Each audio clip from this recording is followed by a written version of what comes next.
Saying. I'm Wendy Miller. And I'm not. Scott. And today, for the intermediate class, we taught the rolling side pass.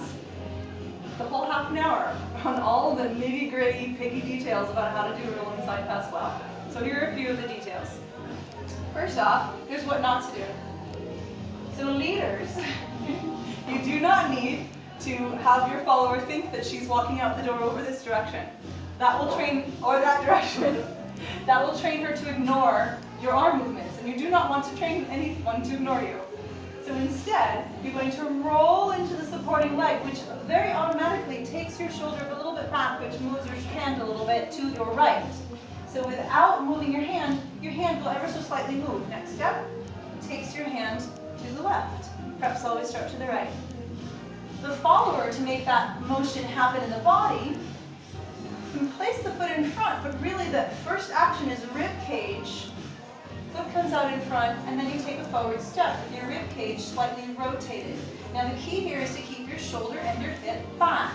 If you let your hip and your shoulder and your rib cage and your foot come forward, you will overturn, and you'll be doing what I call the funky swivel.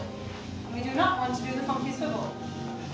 So, as the leader sinks into his hip, we have shoulder back, hip back, rib cage slightly forward, toes straight forward or slightly turned out, not turned in. The second step is the most important one. Same thing happens as the left rib cage comes forward, the right goes back. Now we're set for the turn. There's a little bit of pressure in his hand, ever so slightly. His hand is stopped. I've continued, so we meet with pressure.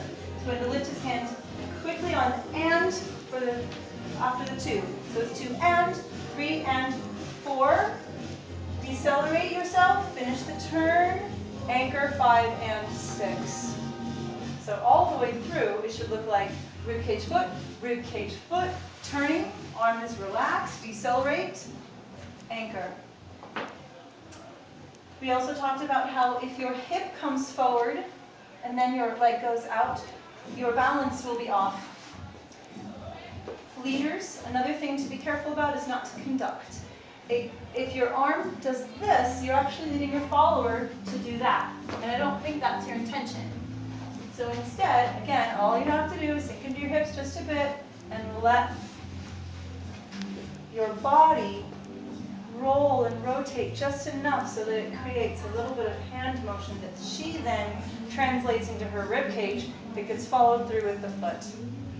Good luck.